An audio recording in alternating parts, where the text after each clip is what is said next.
Sunday School teacher, I'm glad that you've joined us for this time of preparation. I appreciate so much you gathering together, you taking the time to prepare to teach God's Word. You have a very important role. Well, we're getting ready for September 28th. We've been several weeks in our series of Connected, finding our place, talking about church membership. This lesson is very, very, very important because I think we're talking about a topic today that is so crucial in the church, so crucial in your class, maybe even crucial in your own family. We're talking about being connected through words, and we're going to be in Ephesians chapter 4, verses 25 through 32, 25 through 32. And the point of the lesson is very simple. And the point is this: our words matter. And I want to say this, okay, and I know, the curriculum writers have done a wonderful job with these lessons. But one of the things that I want to make sure that we get across is we're not just talking about the words that we speak. The day in which we live, our words are everywhere. And we need to be reminded that not only do the words that come out of our mouth matter, but also the words that come out of our fingers on Facebook and Twitter and the blog and emails and all that. They matter. And I think that we've got to make sure that we examine the words that we speak, but also the words that we put out there in social media world. So our words matter, not just the ones we speak, but the ones that we communicate in written form or on the internet.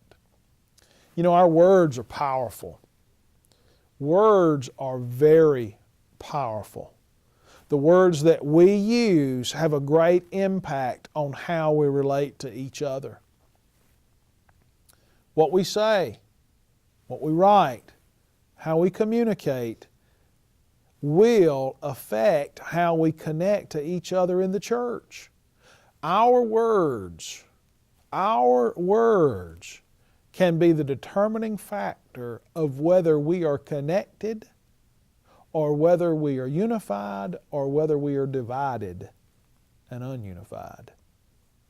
Our words matter. And I hope you take this lesson and this time and you pray over this and you ask God to do a work in the lives of your people because our words matter.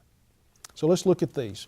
Ephesians chapter 4, verses 25 through 28. And there he says, since you put away lying. In other words, we're not supposed to lie. Speak the truth, each one to his neighbor, because we are the members of one another.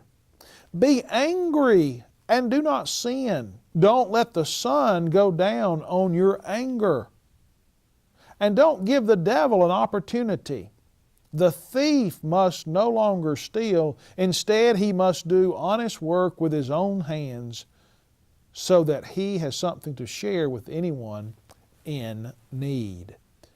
We've got to remember that Paul is speaking to the church. And remember, he's not talking to pagans here. He's not talking to those outside the church, but he's talking to the church members. He's talking to the people that are Christians. He is instructing them how to live. And he's instructing them how to relate to each other. And in these verses, he tells us that our words matter. The relationships in the church will be noticed by those on the outside. What we do, how we interact, the treatment of each other will be noticed. Jesus himself said that they will know you are Christians by your love. The relationships in the church are noticed by those outside the church. Paul tells us in these verses that he tells us what to do when we get angry. He doesn't say you shouldn't get angry. You see, God's given us our emotions.